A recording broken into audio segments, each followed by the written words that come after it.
मेरा नाम doctor semi Kashif है और मैं एक न्यूट्रिशनिस्ट हूँ।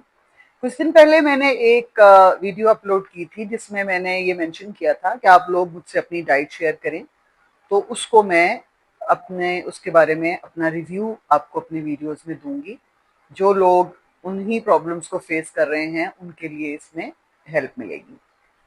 हमारी एक दोस्त ने अपनी डाइट भी मेरे साथ शेयर की है और अपना प्रॉब्लम मेरे साथ शेयर किया है, जो मैं आपको अभी बताती हूँ। एज 55 ईयर्स है, कद 5 फुट है और वजन 88 किलो है, जो इन्होंने 105 किलो से रिड्यूस किया है और वो प्रोबेबली इसी डाइट के थ्रू किया है। ये डायबिटिक हैं और इनके एक ब्लड वेसल जो है हार्ट का, उसके अंदर स्टंट भी डला हुआ है। वो ये कहती हैं कि मैं सुबह 10:30 बजे कुछ नट्स, एक बॉइल्ड अंडा खाती हूँ और उसके अलावा एक चाय का मग लेती हूँ। उसके अलावा 12:30 बजे मैं एक फ्रूट खाती हूँ। 3 बजे सालन और सलाद और कभी कभार रोटी भी खा लेती हूँ। शाम 5 बजे चाय लेती हूँ और रात 8 बजे थोड़ा सा सालन और थोड़ी सी रोटी लेती हूँ। इन्होंने ये भी बताया कि ये मोरिंगा पाउडर भी यूज करती हैं सुबह दोपहर शाम, और इनकी शुगर ठीक है। पिछले 1 साल से इनका वजन यहीं पे स्टक होकर रह गया है और उससे नीचे नहीं जा रहा।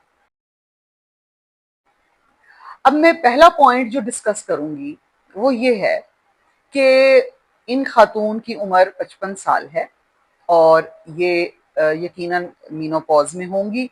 उसकी वजह से आमतौर पे वजन रिड्यूस करना औरतों के लिए बहुत मुश्किल हो जाता है, क्योंकि आपके नॉर्मल फीमेल हार्मोन्स होते हैं वो खत्म हो चुके होते हैं।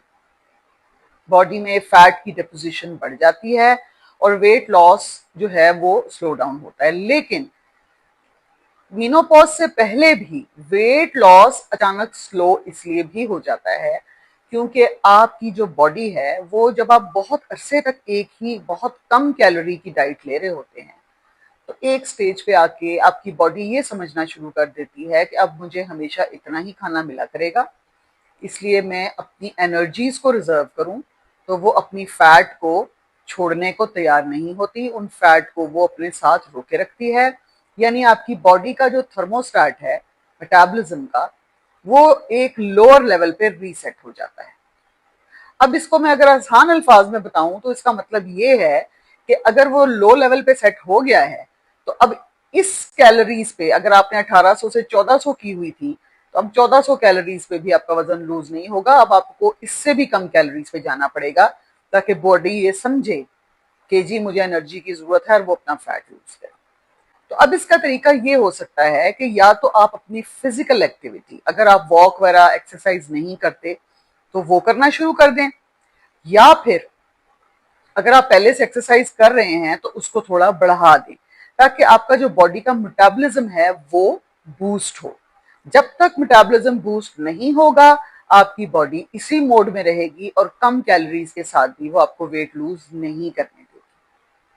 दूसरा जो डाइट का तरीका है, डाइट में आप लीन मीट इंक्रीज करते हैं। मीट को बढ़ाने का तरीका है या तो चिकन ब्रेस्ट, या लेकिन मैं सबसे ज्यादा जो प्रेफर करूंगी वो बकरे का गोश्त है। आप अपनी डाइट में 100 ग्राम या कम से कम 3 आउंस यानी 85 ग्राम बकरे का गोश्त जरूर ऐड करें। अगर आप 100 ग्राम खा रहे हैं तो वो उबला हुआ हो, बेहतर है कि उसमें ऑयल या घी ना हो। लेकिन अगर आप पका के गोश्त खाना चाहते हैं ऑयल के अंदर या किसी सालन के अंदर, तो 85 ग्राम यानी 3 आउंस बकरे का गोश्त आप रोज इस्तेमाल करें। और या फिर इसकी क्वांटिटी को थोड़ा बढ़ा के भी देख लें, क्योंकि आपकी कैलोरीज जो टोटल हैं उनमें अगर आप प्रोटीन को बढ़ा लेंगे उसकी परसेंटेज को, तो उसकी वजह से आपका मेटाबॉलिज्म जो है वो बूस्ट होगा और मेटाबॉलिज्म बूस्ट होने के साथ वेट लॉस में रिलेटिवली आसानी होगी। एक चीज और मेंशन की है कि इनको कॉन्स्टिपेशन की तकलीफ बहुत ज्यादा रहती है।